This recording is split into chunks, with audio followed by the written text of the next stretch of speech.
আপনি কি কখনো ভেবে দেখেছেন যদি আমরা একটানা মাটির গভীরে খুঁড়তেই থাকি তাহলে ঠিক কতটা নিচে যেতে পারবো? সমুদ্রপৃষ্ঠ পেরিয়ে মাউন্ট এভারেস্ট যতটা উঁচু তার থেকেও অনেক নিচে যদি আমরা পৌঁছাতে পারি তাহলে আমরা কি পাবো? যেখানে বিজ্ঞানীরা প্রায় 55 কোটি কিলোমিটার দূরের মঙ্গল গ্রহে পৌঁছে গেছেন, সেখানে আমরা পৃথিবীর মাত্র 12,742 কিলোমিটার মানে 7,918 মাইলস গভীর পর্যন্ত গর্ত খুঁড়তেই কেন হিমশিম খাই? এখনো অবধি মানব দ্বারা সর্বাধিক খনন 12.26 কিলোমিটার মানে 7.6 মাইলস পর্যন্ত, যা কিনা পৃথিবীর কেন্দ্র থেকে পৃথিবীর ভূমির দূরত্বের মাত্র 2%। পৃথিবীর শেষ অবধি খনন করতে কেন বারবার থেমে যেতে হয়েছে আমাদের? কি এমন আছে এই পৃথিবীর ভেতরে যা বড় বড় খনন যন্ত্রকেও নতি স্বীকার করতে বাধ্য করে? আজকে অদ্ভুত দর্শের এই কল্পবিজ্ঞানের ভিডিওটিতে আমরা নামবো সেই অজানা গভীরতার দিকে যেখানে লুকিয়ে রয়েছে ভয়ানক গোপন কিছু রহস্য। বন্ধুরা, এবার পৃথিবীর পৃষ্ঠ থেকে ধাপে ধাপে নিচে নামা শুরু করি। পৃথিবীর যে স্তরে আমরা বসবাস করি সেটিই পৃথিবীর সব থেকে উপরের স্তর, যেখানে প্রায় 80% প্রাণীর বসবাস। মাত্র 1 থেকে 2 ফুট নিচে গেলেই আপনি দেখতে পাবেন ইঁদুর এবং পোকামাকড়ের গর্ত। আর যদি 6 ফুট নিচে নামেন তাহলে সেটিই সেই গভীরতা যেখানে সাধারণত মানুষকে কবর দেওয়া হয়। এর থেকে একটু গভীরে মানে 13 ফুট নিচে পৌঁছালে আপনি চলে যাবেন প্রাচীন ইতিহাসে, কারণ এখানেই আবিষ্কৃত হয়েছিল মিশরের প্রায় 3000 বছরের পুরনো রাজা তুতেনখামেনের সমাধি ও অমূল্য ধনসম্পদ। সাধারণত প্রাচীন মিশরীয়রা রাজাদের 10 ফুট নিচেই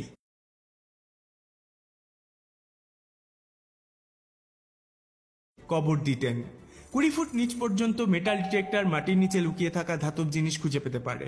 আর 23 ফুট গভীরে আপনি দেখতে পাবেন ভিয়েতনাম যুদ্ধের বিখ্যাত গোপন টানেলগুলোকে, যা ভিয়েতনামি সৈনিকেরা তৈরি করেছিল আমেরিকান সৈনিকদের এড়িয়ে যোগাযোগ ও আক্রমণের জন্য। এটি এক অসাধারণ কৌশল ছিল যুদ্ধকালীন সময়ে। নিচে নামতে নামতে আমরা পৌঁছাই 65 ফুট গভীরে, যেখানে রয়েছে প্যারিসের বিখ্যাত কাটাকোম্বো কবরস্থান, যাকে মাসগ্রেভস ইন প্যারিস সেমিট্রিসও বলা হয়ে থাকে।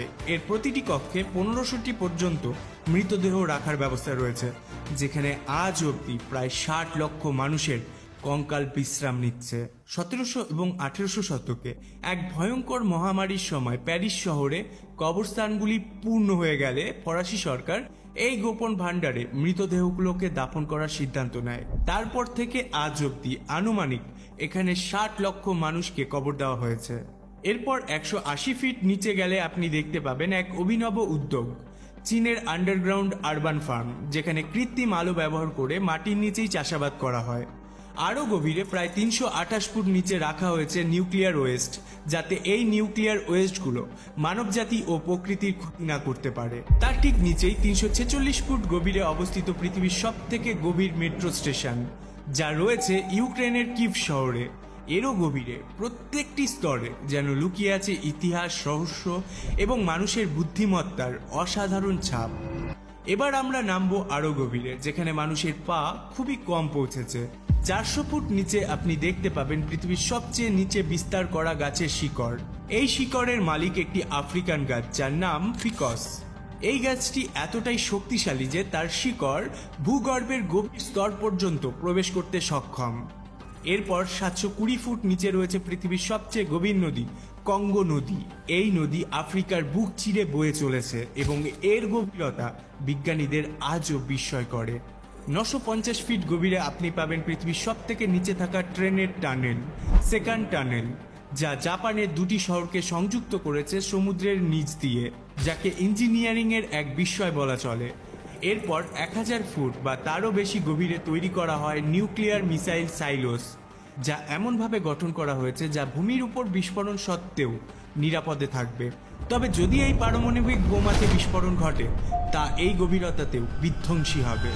1403 ফুট নিচে রয়েছে পৃথিবীর সবচেয়ে নিচু স্থলভাগ, ডেড সি বা মৃত সাগর। এটি সমুদ্রপৃষ্ঠ থেকে এত নিচে যে পৃথিবীর সব থেকে উঁচু ভবনটিও এই আকারের তুলনায় কম। 2300 ফুট নিচে অবস্থিত চিলির সান জোসে খনি, যেখানে এক সময় 30 জন খনি শ্রমিক ধ্বংসস্তূপের নিচে 69 দিন ধরে আটকে ছিলেন। এই খনির মূল কেন্দ্র ছিল প্রায় 3180 ফুট গভীরে। এখানকার খনিকে বলা হয় 20 গ্রাম কপার মাইন। এর চেয়েও নিচে প্রায় 7215 ফিট গভীরে আছে কুরবেরা গুহা, যা ভোরোনিয়া গুহা নামেও পরিচিত, যা জর্জিয়া দেশের আবকাজিয়াতে অবস্থিত। এটি পৃথিবীর সবচেয়ে গভীর প্রাকৃতিক গুহা। এরপর আমরা পৌঁছাই কোলার গোল্ড মাইনে, যা ভারতের কর্ণাটক রাজ্যে অবস্থিত এবং 10,500 ফুট পর্যন্ত বিস্তৃত। এখানে সোনা তোলার কাজ অত্যন্ত সময় সাপেক্ষ ও কঠিন।